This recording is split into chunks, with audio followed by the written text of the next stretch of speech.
When my father raised his glass that night, he didn't toast me. He turned to my brother instead, smiling, proud, and said, "To the real soldier in this family." The room laughed, my mother laughed, and I sat there, quiet, pretending the sound didn't crack something deep inside me. It wasn't the first time. It never was. You learn, after years of being the disappointment that tried too hard, to hide your flinch behind a polite smile. You tell yourself they'll see you one day, when you've done enough, proved enough, become enough.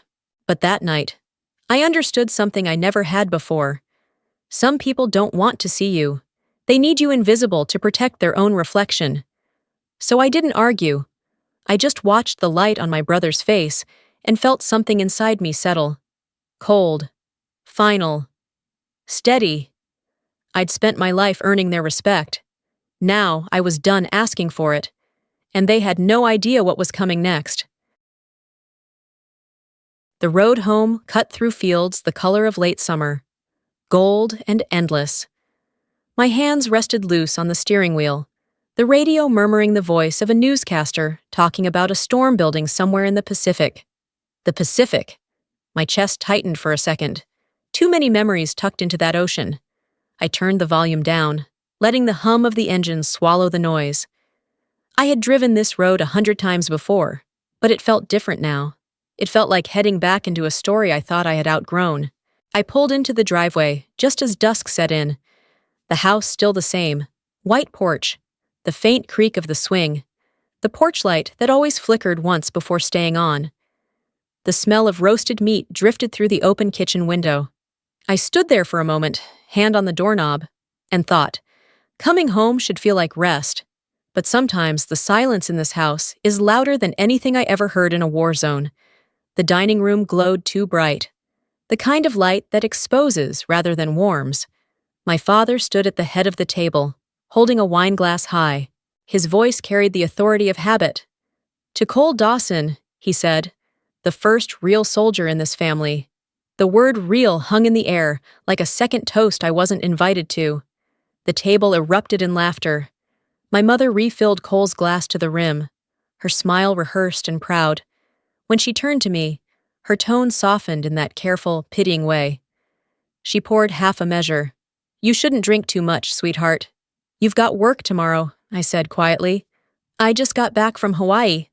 "Oh, a vacation?" she asked without looking up, already focused on slicing the bread. The laughter around the table kept rolling. I stared into the glass, the golden reflection of the chandelier flashing across the surface like sunlight on water. For a moment, I saw the Pacific again, how it had looked the night everything went wrong and right at once. And then it was gone, replaced by the chatter of people who would never understand the sound of real silence. Cole leaned back, grinning, his tone playful but sharp around the edges. "You probably handle all the paperwork for guys like me, huh?" My father chuckled, tapping his glass. "That's why he's the first one truly fighting."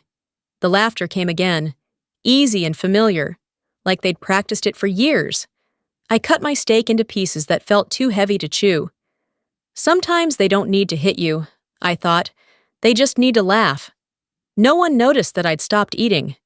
No one saw the way my hands tightened under the table. I focused on the sound of the clock above the mantel, steady, indifferent, ticking through the noise. When the meal was over, the plates clinked and chairs scraped back. I stood to help my mother clear the table, but she waved me off. "You're tired. Sit down. Let Cole tell us about the training." So I sat. I listened. I watched. The details of his stories blurred together. Push-ups, drills, sunburn, exhaustion. But the pride in their faces was clear, bright, blinding. Pride so strong, it left no space for anything else. Later, when the laughter had quieted, I walked down the hallway lined with old photographs. There it was, the picture from my graduation at West Point. The frame tilted slightly, a thin film of dust over the glass. I stopped, reached out, and then pulled my hand back before it touched. I used to believe that if I just kept showing up, kept fighting, they'd see me. But some people aren't blind. They just keep their eyes closed. I turned off the hallway light and stepped onto the porch. The night air was cooler than I remembered. I slipped my coat on, the fabric brushing against the small silver ring on my hand, the one engraved with 4 words that had carried me through darker nights than this. For those unseen. Under the porch light, it glinted once, soft and clean. Maybe being unseen is its own kind of survival. I walked to my car, the gravel crunching beneath my boots. The house behind me glowed in the dark, steady and still, like nothing inside it had ever been broken. As I pulled out of the driveway, the windows framed the silhouettes of my parents still sitting at the table, their heads close together. "Do you think she's upset?" My mother's voice faintly drifted through the open kitchen window. "She's strong," my father answered after a pause. "Just not strong enough to be a real soldier." The car headlights stretched across the empty road ahead. I didn't look back. And that was the moment I finally understood. In this family, love had always worn the face of dismissal. The air in Honolulu had a way of tasting like salt and sunlight, even when the day was over. I came home to my small apartment overlooking the ocean, dropped my keys in the bowl, and noticed the envelope waiting in the metal box by the door. The navy blue seal caught the light, that sharp insignia I'd spent half my life serving under. Inside, the letter was crisp, formal, and polite. "You are cordially invited to the Navy SEAL graduation ceremony, Jacksonville Naval Base." My eyes slowed when I reached the bottom. Presiding Officer, Major General Leon Rhodes. For a second, everything in the room went still. My hands trembled just enough to make the paper rustle. I walked to the window, staring at the reflection of the moon scattered across the Pacific, and for a moment, I saw myself out there, fragmented, distant, carried by the tide. I hadn't seen Rhodes since the storm. The memory came back as fast as the wind had hit us that night in 2018. The Pacific was a gray wall of rage, swallowing everything in its path.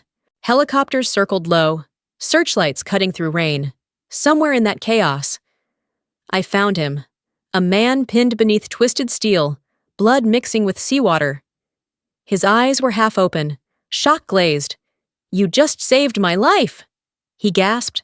"That's my job, sir." I had answered, pressing the radio to my ear, voice steady despite the noise. He'd smiled, just once, before the medics pulled him away, later, in the debrief.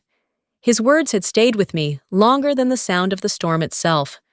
True honor isn't loud. It's what you protect when no one's watching. Now, standing there in my quiet apartment, that same sentence echoed again, clear, calm, heavier than before. The phone rang, sharp enough to pull me out of it.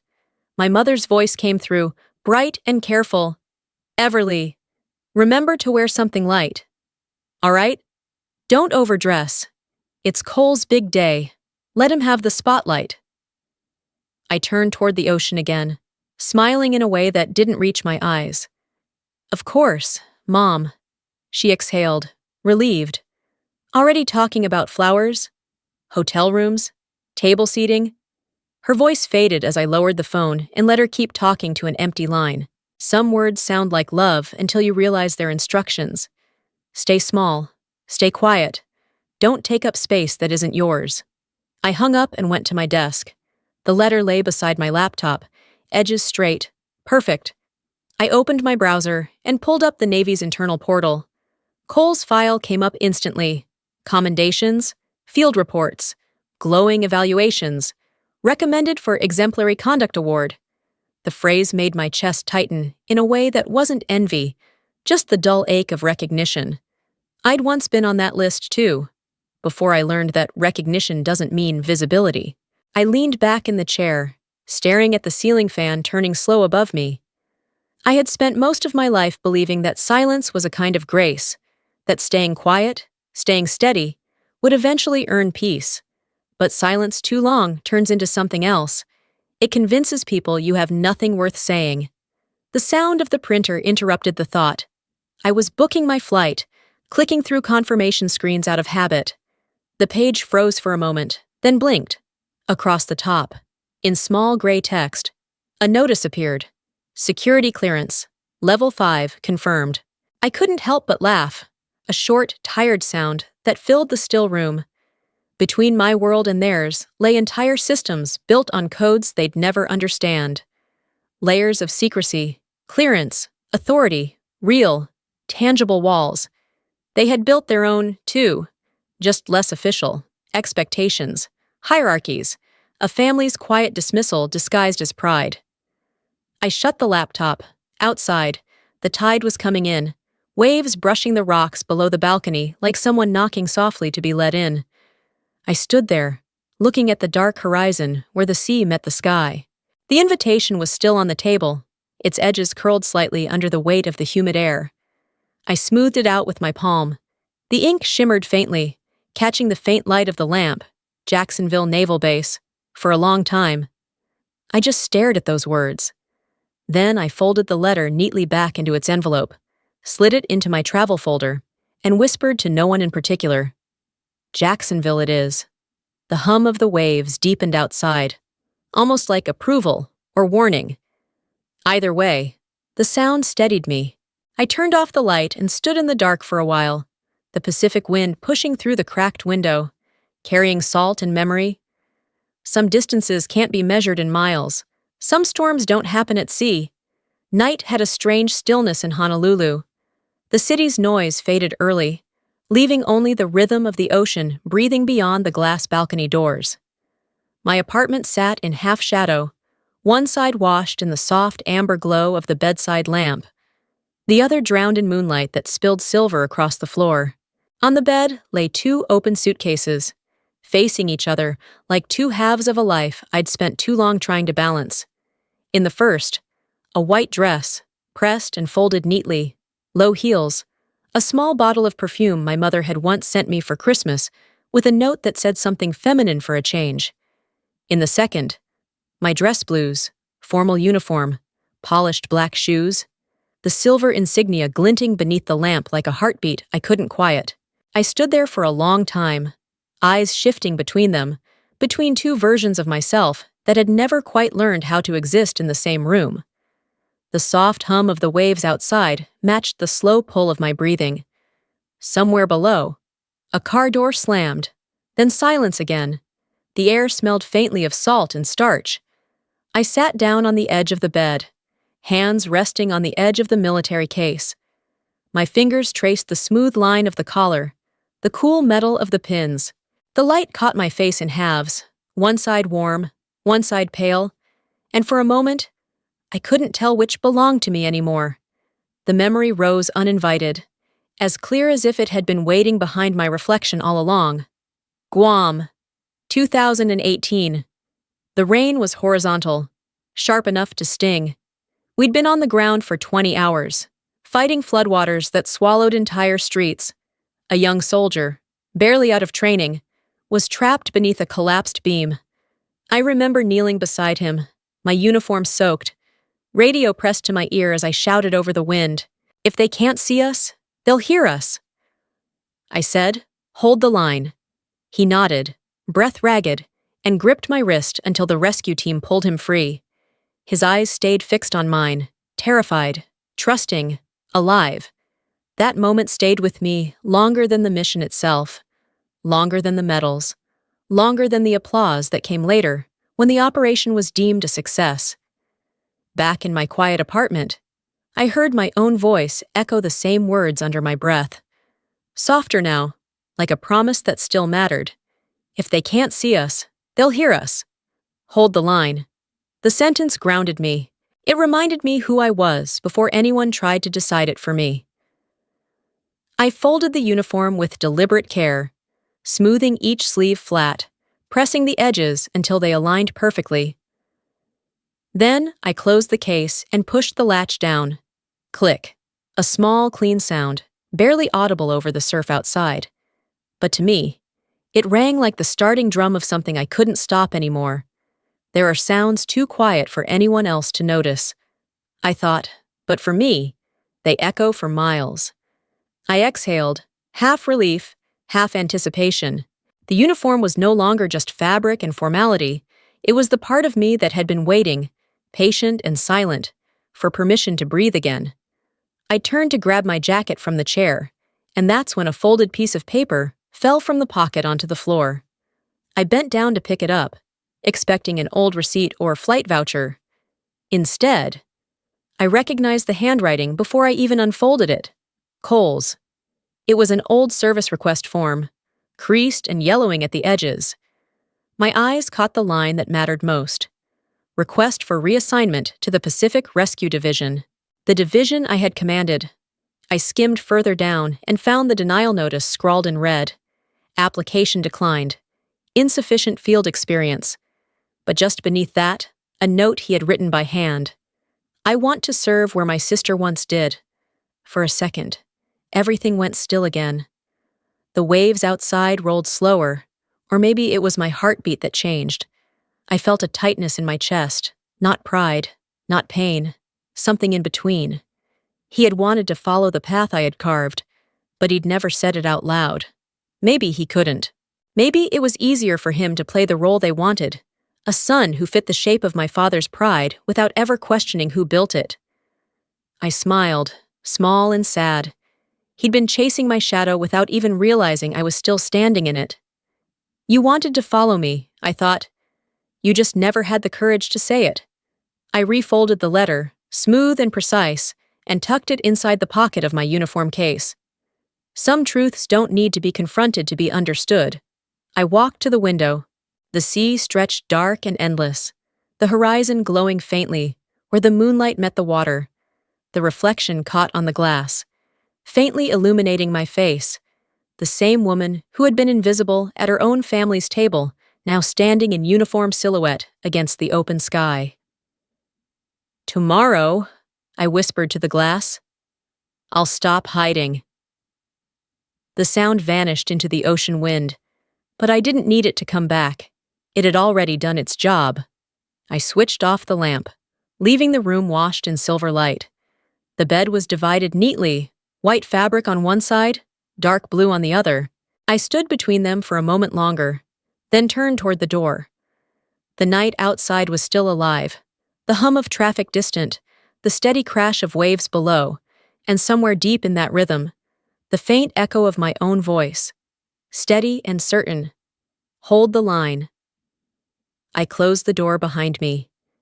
The air in Jacksonville was heavy with salt and pride.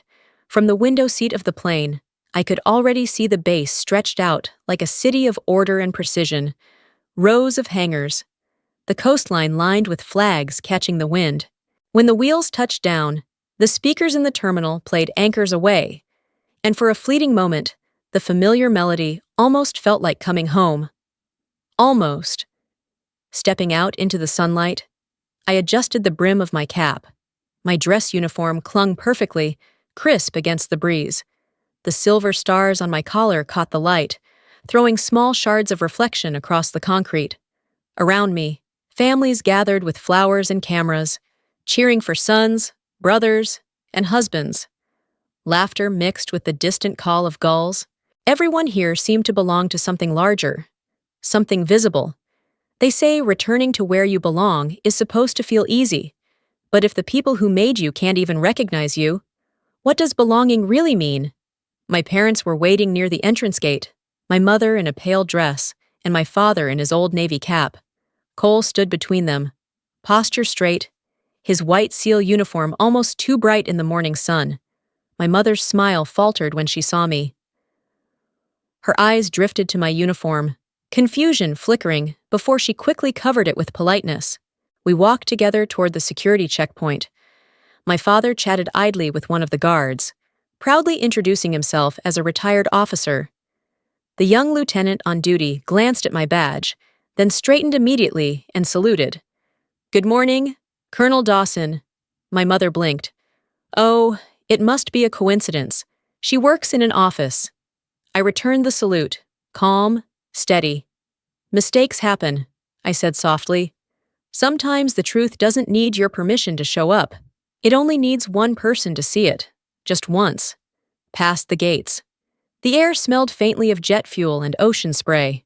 The crowd thickened near the bleachers, parents waving flags, children fidgeting in miniature uniforms. My family and I found our seats. My father started talking to the veteran beside him, a man with weathered hands and a proud chest full of ribbons. My boy's following my footsteps, he said. SEALs now. Real soldiering. My daughter. She helps the military in her own way, paperwork and such.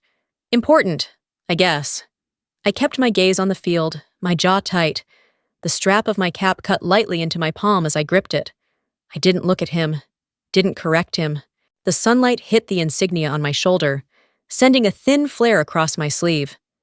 For a moment, I wondered if that flash had caught his eye, but he kept talking.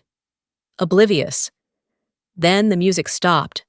The brass band faded into silence, and the commanding voice of the announcer echoed over the speakers. Please welcome Major General Leon Rhodes. He walked to the podium, tall, deliberate, his uniform immaculate. Time had aged him, but not his composure. He scanned the rows of faces, new graduates, their families, rows of officers and veterans, and when his eyes reached mine, he paused. A brief hesitation, a glint of recognition, and the faintest smile. My chest tightened, the sound around me blurred. He began his speech, his voice even and confident, full of the kind of authority that doesn't need to shout. He talked about service, sacrifice, and courage that often goes unseen. And then he stopped mid-sentence. His gaze found me again, steadier this time.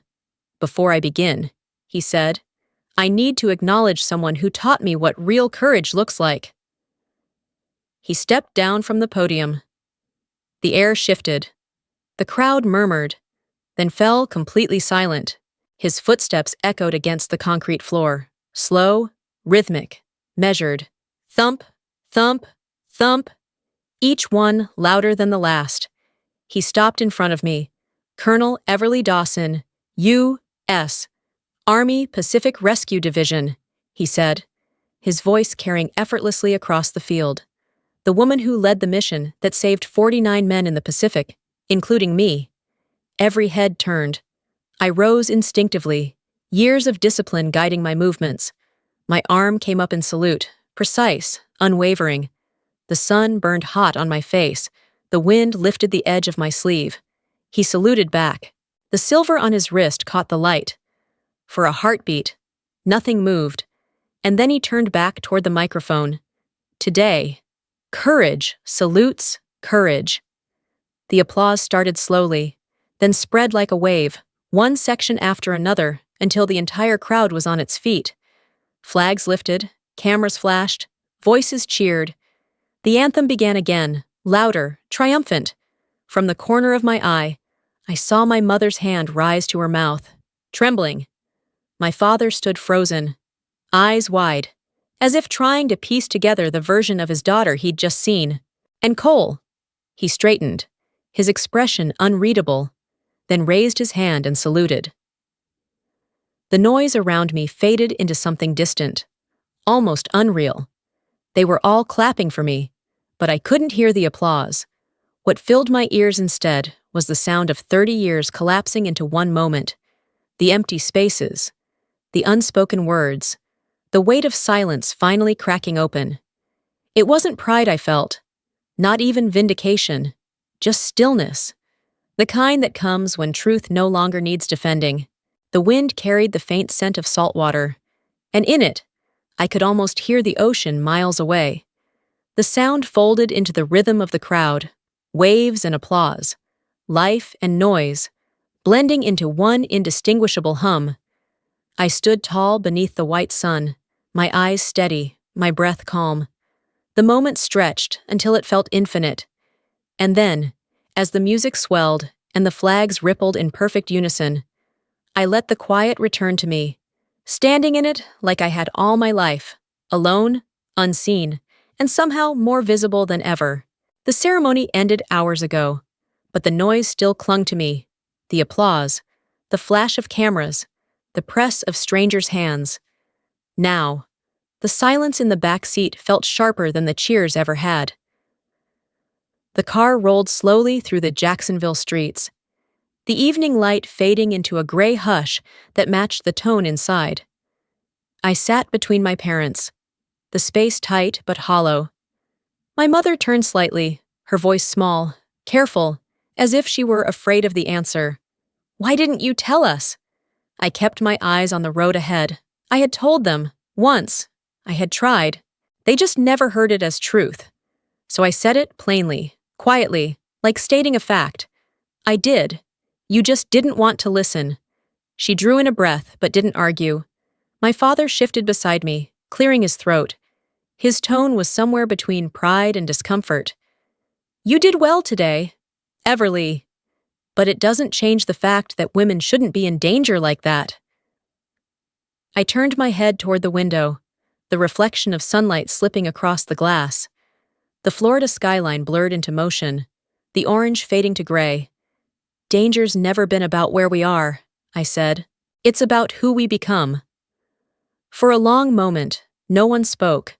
The hum of the tires filled the silence, rhythmic, heavy. My father looked straight ahead, jaw set. My mother twisted her hands together in her lap. I could feel their thoughts pressing against the quiet, but none of them dared to form words. The air thickened until even breathing felt like defiance. When we reached the hotel, no one said goodnight. I walked ahead of them down the hall, the echo of my boots too loud for the narrow corridor. The keycard light blinked green, and I stepped into my room, closing the door behind me. The latch clicked, a sound final enough to feel like relief. Hours later, the ring of my phone cut through the dark. The clock on the nightstand read 2:14 a.m. I answered before the second ring, Colonel Dawson. The voice on the other end said, static crackling through the line. "We have a level 5 storm forming near Guam. Multiple districts are at risk. We need your coordination immediately." I didn't hesitate. I stared at the faint reflection of my face in the darkened window. Calm, steady, already shifting into the version of myself that knew what had to be done. Understood. "I'll be there." Across the hall, I could hear my parents' muffled voices in their room. My mother's faint laugh at something my father said, a sound too gentle for the night that was waiting. I sat on the edge of the bed, pulling on my uniform, the fabric cold against my skin. The insignia caught a trace of moonlight as I clipped it into place. I paused for one breath, long enough to look toward their door, and then stood, straightened, and picked up my travel case. I had once walked away from them chasing dignity. This time, I walked away to save lives. The hallway was empty. The elevator chimed softly, and when the doors slid open, my reflection stared back at me, composed, unreadable, the kind of quiet that comes before action. At the airport, the rain had already started.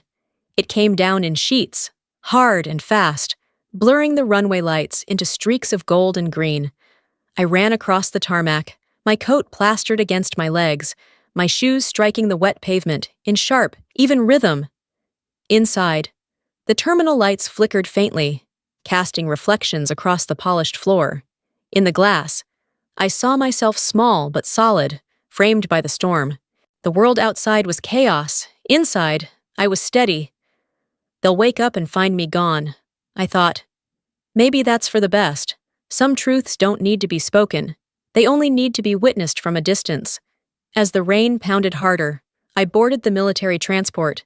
The engines roared to life, and the vibration traveled up through my boots, grounding me. I fastened the harness and leaned my head back against the seat. The hum of the cabin settling into a rhythm almost like breathing. Back home in Missouri, my father sat in the living room, the television casting a dim blue glow over his face. On the screen, the footage from the ceremony replayed again. The general's salute, my name spoken over the loudspeakers, the wave of applause that had followed. My mother stood behind him, her arms folded tight across her chest. "Do you regret it?" she asked quietly. He didn't answer. He only reached forward and touched the screen where my figure stood beside Rhodes, his thumb brushing against my image like it might make me real. Some looks are apologies all by themselves. But that night, neither of us knew the next storm would show him who I truly was, far beyond a title or a uniform. The plane taxied down the runway, the city lights shrinking behind us. Through the small oval window, I watched the line of the coast fade beneath heavy clouds. Somewhere beyond them, Guam waited, dark, restless, alive with the kind of chaos that had always called to me more than comfort ever could.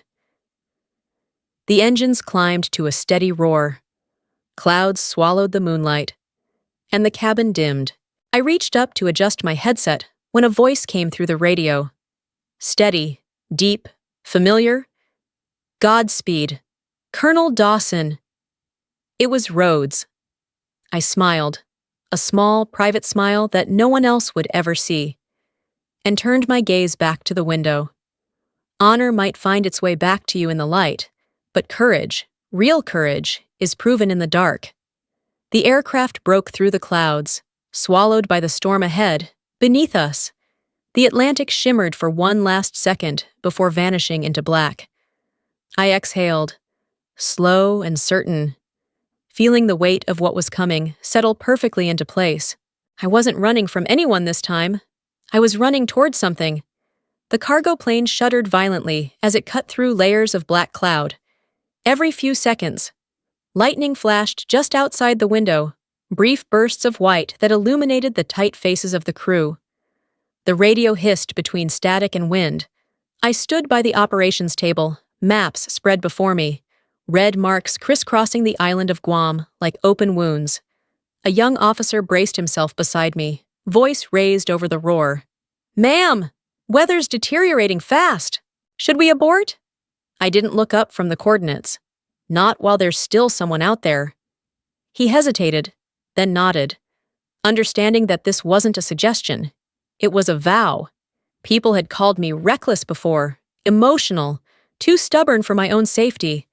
I used to let those words scrape at me, let them linger like bruises. But strength doesn't live in muscle or noise. It lives in the refusal to turn away from a voice calling for help. The pilot's voice crackled through the intercom. 5 minutes to descent. The plane tilted forward, engines whining against the wind. The metal frame groaned, shaking with every gust. I gripped the table until my knuckles whitened, watching the radar pulse, a red storm cell swallowing the island whole. When the wheels hit the ground, it wasn't a landing. It was survival. Rain tore sideways across the tarmac as the helicopter's rotors screamed to life. I pulled my hood up, heart sinking with the machine's rhythm. As soon as we lifted, the horizon vanished. Visibility 0. "Colonel!" a voice yelled through the headset. "Hold the line!" I shouted back. "If you can't see, follow my voice. Hold the line by sound." The rain hit like knives. Every second blurred into noise, the rush of rotor blades, the metallic clang of cables, the sound of men shouting through wind. We hovered over flooded streets where rooftops barely broke the surface of the water. Below us, flashlights bobbed like stars trying to breathe. I dropped into the chaos. The moment my boots hit the ground, the world narrowed to gray, wind slicing across my face, water up to my knees. A soldier stumbled beside me, shouting something I couldn't hear. Together, we hauled a trapped man out from beneath a collapsed beam. The air stung with the sharp electric smell of salt and fuel. Someone screamed incoming just before the explosion tore through the next street. The shockwave threw me backward into the mud. My shoulder hit hard, a crack of pain shooting through my side. Static filled my headset. "Ma'am, we're losing signal!" I forced myself up, breath ragged, blood warm against my sleeve. "Then use your instincts," I yelled. "Keep the line." The words barely carried over the storm, but I knew they heard. They always did. My voice wasn't loud, but it was enough to anchor them. I didn't need them to hear me clearly. I only needed them to believe I'd lead them out. Back home in Missouri, my parents sat in their living room, lit only by the flicker of the TV. The emergency news banner flashed. Operation led by Colonel Everly Dawson. Rescue still ongoing under life-threatening conditions. My mother's hand flew to her mouth as she sank into the chair. My father didn't move. He leaned forward, eyes locked on the screen. "She's out there," he whispered. "She's out there alone." His voice cracked on the last word, then softer, like a confession he'd never meant to make. She did what I never could. The blue light of the television painted his face, and for the first time in my life, his pride looked like grief. Back in Guam, I waded through water that had turned to ice against my skin. Two engineers were pinned under a steel frame, the tide rising fast. I slid beneath the twisted metal, bracing my shoulder and pushing until the pain felt like fire. The beam shifted an inch, then another. "Go!" I shouted. "Move now!" A soldier grabbed the first man, dragging him toward the helicopter. The second struggled to crawl. His leg caught. I reached back, hooked my arm under his, and pulled with everything left in me. "Ma'am, you're bleeding bad!" someone yelled. Better me than them. The red of the warning lights flashed across the water, reflecting off the torn flag on my shoulder. The stars and stripes fluttered weakly in the downpour, half torn but still visible. There, in that moment, honor didn't look like glory. It looked like staying upright when the world demanded you fall. By the time we reached the extraction point, my legs were numb. The helicopter hovered low, spray whipping against the hull. A soldier grabbed my arm, hauling me inside. The hatch slammed shut. "We got them all, ma'am," he said quietly. 43 lives saved. I leaned back against the wall, breath shallow, eyes half closed. No one was left behind. The words came out more like an exhale than a statement. For the first time in years, peace found me not in silence, but in exhaustion. Later, as the helicopter banked toward base, I caught sight of the camera mounted near the door. Its red light blinked through the haze, recording everything: the storm, the chaos, the stillness after. By morning, that footage would be everywhere, across military networks. The image flickered on screens, me standing knee-deep in floodwater, rain carving lines down my face, voice calm through the headset as I directed the rescue. The clip spread faster than anyone expected. In Missouri, Cole watched from the kitchen, his hand frozen around a mug. His eyes didn't leave the screen. "She's the reason I joined," he said quietly. My father stood behind him, his hand resting on Cole's shoulder. His voice was low, rough with something new. "She's the reason I understand now. Back in Guam." The adrenaline finally faded. The storm's roar dulled to a hum as I sat inside the helicopter, head resting against cold metal. My bandage soaked through, my hands shaking from the cold, but my heart steady. Outside, dawn was trying to break through the clouds, a faint line of gold against a world of gray. I stared at my hand wrapped around the radio, the blood seeping through the gauze, and thought of everything that had led here. The laughter at that dinner table, the silence, the disbelief, the endless need to prove what should never have been questioned. Honor isn't about being seen. It's about standing when everything else disappears. The helicopter climbed higher, cutting through the last of the storm. I closed my eyes as the engines roared, the light finally breaking through. And for once, I didn't feel small in the sky. I felt whole. The corridors of the Pentagon always smelled faintly of steel and coffee, discipline disguised as routine. My shoulder was still bandaged beneath the uniform jacket, but I walked straight, each step echoing against the marble floor. Conversations dimmed when I passed. Heads turned. The news had already traveled faster than I could. Commander Davis met me outside my office, a cautious smile on his face. "That footage of you went viral." "Ma'am, the whole department's seen it. Then we'll work harder," I said. He nodded, unsure if it was pride or exhaustion he saw on my face. The door closed behind me with a low hum. The inbox on my desk computer was overflowing. Messages from military branches across the country. Notes from colleagues I hadn't heard from in years. Press inquiries. Letters of thanks. I scrolled through them without reading. The screen light felt too harsh, too eager. Somewhere among the noise, one subject line stopped me. "We're sorry." The sender's name made my throat tighten. I opened it. "We just didn't understand what you carried." That was all it said.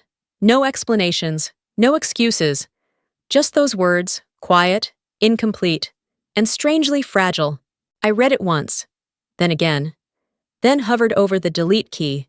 My finger hesitated only a second before pressing down. Apologies had always come too late in my family. I didn't need them to say sorry. I needed them to learn to listen with something deeper than ears. The afternoon stretched thin. Meetings, briefings, a quick round of handshakes. The storm on Guam had already turned into paperwork. By evening, I sat alone in the office, the lights low, my reflection faint in the window's dark glass. That was when the knock came. A security officer stepped in, hat tucked under his arm. "General, 2 civilians are downstairs. They claim to be your parents." For a heartbeat, I couldn't breathe. The words hung in the air, heavy and deliberate. I straightened in my chair, every part of me trained to react, to move. But I didn't. "Tell them General Dawson is in a meeting." The officer nodded, hesitated as if he wanted to say something, then left. Through the narrow pane of glass beside the elevator, I watched them below. My father's posture stiff, protective. My mother holding a framed photograph, the one of me in uniform, the edges worn from years of neglect. She clutched it close to her chest, hands trembling. They looked smaller than I remembered, almost delicate. When the guards gently guided them out into the night, I pressed my palm against the glass. It was cold, the way absence is. I closed my eyes, and a single tear slipped free, silent and uninvited. But I didn't go after them, not yet. The phone rang later, breaking the stillness. Cole's voice was quieter than I'd ever heard it. "They're reading about you. Ev. Dad's been quiet all day. Mom can't stop crying." I sat back in the chair, staring at the ceiling. "They're learning," I said. "Shame's the first step to understanding." He didn't reply for a moment, just breathed into the receiver like he was holding something back. "You're not angry anymore, are you?" "No," I said. "I'm just tired of explaining why I had to be strong." After the call, I left the office and drove with no direction in mind. Washington at night was a study in reflections, streetlights bending across the windshield, the soft blur of monuments in the distance. When I reached the Arlington Bridge, I stopped the car halfway across and stepped out. The wind off the Potomac was sharp, cold enough to sting. The city glimmered behind me, white domes and amber lights, beautiful and indifferent. I leaned against the railing and watched the river move beneath the glow of the bridge. The phone buzzed again in my pocket. The screen showed the same video everyone else had seen. Me standing knee-deep in floodwater, shouting orders through wind and chaos. I watched for a few seconds, then turned it off. Silence can feel like running away, but sometimes it's the only prayer survivors have left. The night held still around me. Somewhere in that silence, I found something close to forgiveness. Not for them, but for the version of myself who had kept waiting for it. Thousands of miles away, in Missouri, the same video played again on a living room TV. My father sat forward, elbows on his knees, his eyes fixed on the words scrolling across the screen. Commander Dawson's leadership saved 43 lives. His lips moved, barely audible. "She did what I never could." My mother stood behind him, wiping her eyes with the corner of her sleeve. She walked to the closet, pulling out an old wooden box. Inside was the folded, torn flag from my father's service years. She set it on the kitchen table, threaded a needle, and began to stitch. The fabric trembled beneath her hands, but her fingers didn't stop. They didn't need to say, "I'm sorry." Every stitch was a word, every pull of thread, a confession. They weren't just fixing a flag, they were mending the truth. When I finally returned home, the city had gone to sleep. I hung my coat, unpinned the insignia from my collar, and let the quiet fill the space. The apartment still smelled faintly of salt and starch. On my desk sat an old photo of the 4 of us. Before the silence, before the walls we built between each other, I traced my fingers over the glass, the outline of faces that had once felt unreachable. "We're all learning, aren't we?" I whispered. The reflection of the city lights glowed on my shoulder, soft and silver, like the ocean under moonlight, faint, uncertain, but warm enough to feel alive. The sound of my boots echoed down the endless marble hallway, sharp and even against the stillness. The Pentagon had a way of amplifying silence, turning every step, every pause, into something that demanded to be heard. The walls were sterile white, the kind that made the air feel colder than it was. I carried the Guam mission report in one hand, a thin file that weighed more than it should. There are battlefields without weapons, only stairs you have to walk through. This was one of them. At the far end of the corridor, my assistant intercepted me, breath quick, eyes unsure. "General, your family is here. They requested a meeting." For a moment, I didn't move. The words sank in like a slow tide. I looked down at the folder in my hand, then back at him. "Bring them to room 4, I said. Neutral ground." The conference room was bare, white walls, chrome table, fluorescent lights that hummed faintly overhead. The clock on the wall ticked too loud, every second deliberate, as if the room itself was waiting to exhale. I sat down, back straight, hands clasped in front of me. When the door opened, the air changed. My parents stepped inside first. Civilian clothes, ordinary, almost small. My father's shoulders, once squared by habit, seemed to sag now under something heavier than time.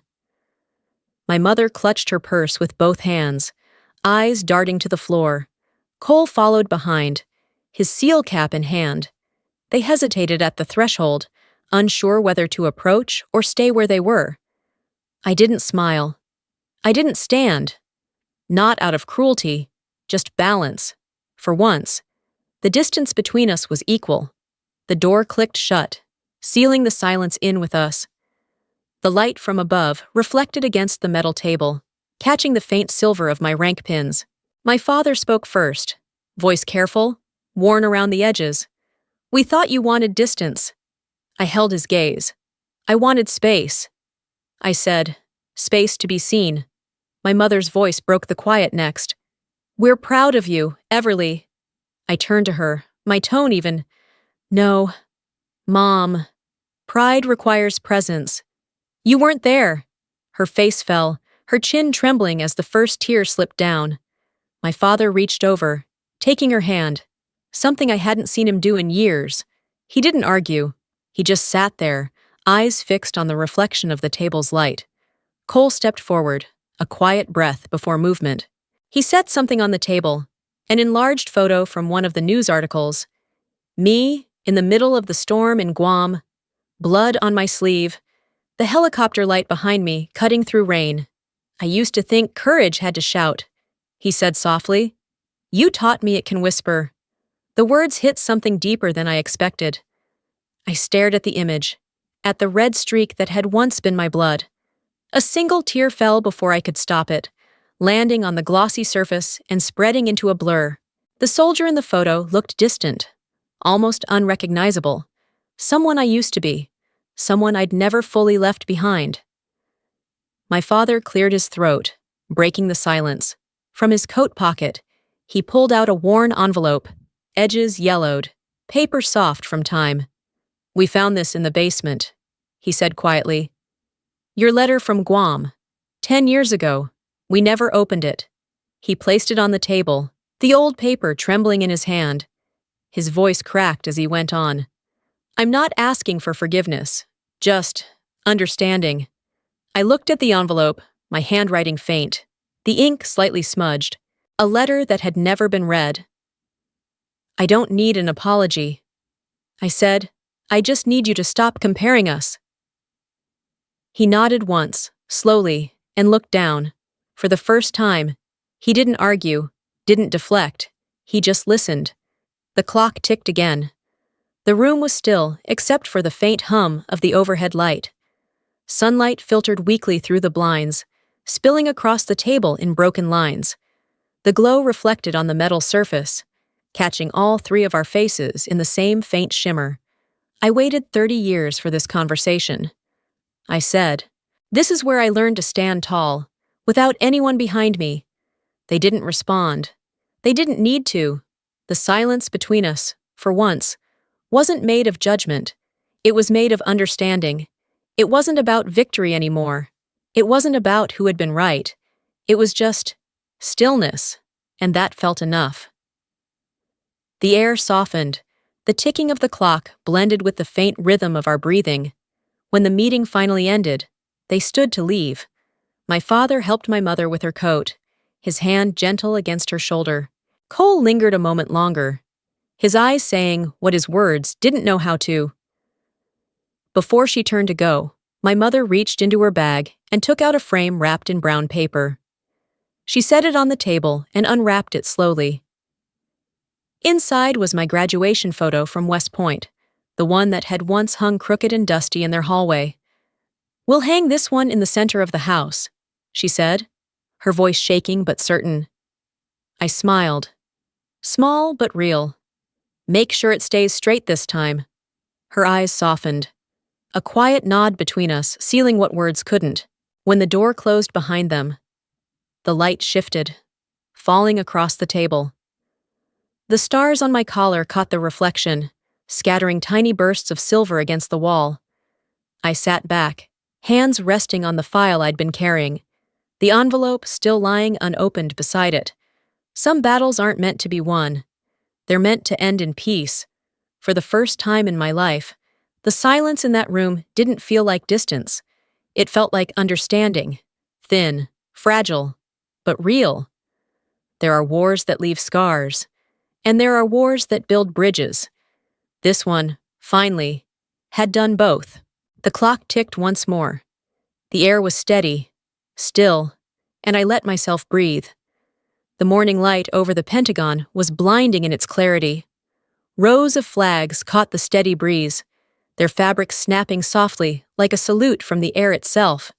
The parade ground shimmered under the warmth of the sun, immaculate and deliberate, the kind of order that hides the chaos it's built upon. Behind the stage, I adjusted the cuff of my dress uniform. The medals caught the light, glinting with the subtle authority of experience rather than pride. My lungs filled with the thick, bright air of Washington, heavy with ceremony and meaning. For a moment, I just stood there, breathing it in. General Rhodes approached from behind, his voice low and steady. "You ready to be seen?" I turned toward him, my expression calm, the faintest trace of a smile at the edge of my mouth. "I'm ready to just stand." He gave a quiet chuckle, nodding in approval. "That's what real strength looks like." A drum roll began, distant at first, then growing louder, pulling every thought into rhythm. The sunlight flashed off the brass instruments of the band as I stepped forward. My boots struck the pavement in precise cadence. The crowd beyond the podium rose into view, a sea of uniforms, reporters, families, all painted in red, white, and blue. When the drums stopped, the silence was total. Rhodes stepped up to the microphone, his posture flawless, his voice filling the open air. "Today, we honor those who serve beyond recognition, those whose names may not appear in headlines, but whose hands carry the weight of the impossible." He paused, and then looked directly at me. Brigadier General Everly Dawson, recognized for leadership under extreme conditions, and for her commitment to life above all else. He turned toward me. I stepped forward, the heat of the moment pressing down on my shoulders. The silver star rested on the velvet cushion in his hands, gleaming under the sun. I bowed my head slightly as he pinned it to my uniform. For an instant, the world went quiet again, as if the sound itself wanted to respect the stillness. When I raised my eyes, the crowd was already standing, rows upon rows of people on their feet, saluting. Among them, front and center, my family. My father's hand raised to his temple with trembling precision. My mother beside him, her eyes shining. Cole stood tall, his expression a blend of pride and something softer. Recognition, maybe, of everything that had come before. I returned the salute, my hand steady, my face composed. There were no tears, no breaking voice, no cinematic moment of collapse, just a small, quiet smile. This was never about vindication. It was about visibility, and I finally understood that the two were not the same. Rhodes stepped forward again, turning to the microphone. General Dawson once said that service isn't about being seen, it's about showing up when no one else can. The applause began slowly, then swelled until it filled every corner of the courtyard. Brass and percussion rose to meet it, the military march weaving through the sound like a pulse. Cameras flashed, flags rippled. The music, the cheers, the sunlight, all blurred into something vast and humbling. Through the glare, I caught sight of my father lowering his hand. His face turned away slightly as he wiped his eyes. My mother leaned close, resting her head against his shoulder.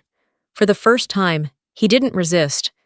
When the ceremony ended, the air felt lighter, emptied of performance. I slipped out through the side gate, the polished stone of the Pentagon steps glowing under the afternoon sun. My gloves came off easily, fingers breathing again in the open air. I looked up at the sky, a perfect, impossible blue, stretching wide enough to swallow every mistake, every silence. I used to want them to see me as strong, but real strength, I thought, isn't about being seen. It's about standing tall even when no one's looking. The breeze moved through the flags again, whispering through the metal railings, brushing against my sleeve. I stood there until the noise of the crowd faded behind me. Later that evening, a reporter caught a photograph on the Pentagon lawn, a single frame of me saluting my father. The shot was clean, backlit by the fading sun, his tears barely visible through the light. By nightfall, it was everywhere, on military newsletters, in local broadcasts, and finally, in the morning paper of a small town in Missouri. The headline read, "From the Shadows to the Stars, The Dawson Legacy." I read it once, sitting alone in my office, the hum of the fluorescent lights above me steady and low. The photograph stared back, me and my father frozen mid-salute. The distance between us finally bridged by silence and understanding. I smiled, faintly, setting the paper aside. Sometimes the world needs proof. Other times, it just needs to watch someone keep standing. The dawn came softly over Pearl Harbor, gold bleeding into the horizon like something reborn. The ocean was calm that morning, the kind of quiet that hums beneath the skin rather than around you. My house sat near the shore, small but open to the light, every window facing the water. I stepped outside barefoot, the boards of the deck cool beneath my feet, and breathed in the salt air. The waves broke gently against the sand as I jogged along the shoreline, the steady rhythm of my steps keeping time with the sea. The air smelled faintly of coffee and morning rain. I used to count every sunrise by what I'd lost. The names, the faces, the storms.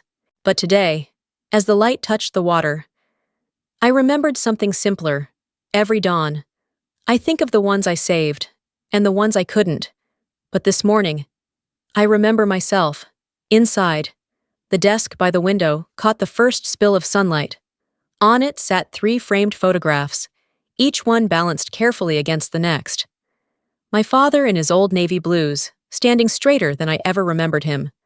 Cole in his white SEAL uniform, grinning like he'd finally found his place. And me, in my dress uniform, stars catching the light. A faint smile that looked more peace than pride. Between them lay a single envelope postmarked from Virginia. The paper had been folded and refolded so many times, it felt like it had traveled farther than the miles suggested. I turned it over in my hands. The handwriting familiar, steady, deliberate, my father's. I opened it slowly. The words inside were short, written with the restraint of a man who had spent a lifetime holding back what he meant. You were the ocean all along. Everly, we just didn't know how to swim. The sentence sank deep, gentle but unrelenting. My throat tightened. And for the first time in years, my tears came easily. They weren't heavy, not like before. They carried no anger, no exhaustion, just release. I placed the letter beside my coffee and watched the horizon where the sea met the sky. The line between them blurred in the sunlight, endless and forgiving. Somewhere far away, in Missouri, the morning light spilled into the Dawson living room. My parents stood before the wall they had rebuilt, the wall that once divided memory and regret. In the center now hung the photo of me, flanked by my father's Navy portrait on one side and Cole's SEAL graduation on the other. The flag from my father's service, once frayed and forgotten, now hung freshly stitched beneath them. My mother had sewn it herself, her hands trembling but steady. The breeze caught its edge through the open window, and for a brief moment, it lifted just enough to let the sunlight pass through. The light painted a faint cross on the wall, an accidental blessing. Back in Hawaii, my phone buzzed once. Cole's name lit the screen. "They put your picture in the middle. You know," he said. I laughed quietly, glancing back at the 3 frames on my desk. After 30 years, that wall's finally breathing again. We stayed silent for a moment, both listening to the sound of the waves through the receiver. Then a faint crackle came through the radio on the dock outside, an old voice carried by distance and static. "Hold the line, Dawson," the familiar call from years ago, a memory folded into the present. I smiled, closed my eyes, and let the sound wash over me. The ocean, the voice, the air shifting with the tide. Out on the deck, the sun had risen fully, painting everything in gold. The water shimmered, alive and endless. I stepped forward until the surf touched my feet, the light catching the silver stars on my shoulder. Honor isn't something you win, I thought. It's what remains when you stop fighting to prove it. The camera would have pulled back then, if this were a film. The figure of a woman standing at the edge of the world, sunlight blazing across her uniform, the Pacific stretching wide before her. The screen would fade to white, the sound of waves filling the space where words no longer belonged. And in that white silence, there would be peace.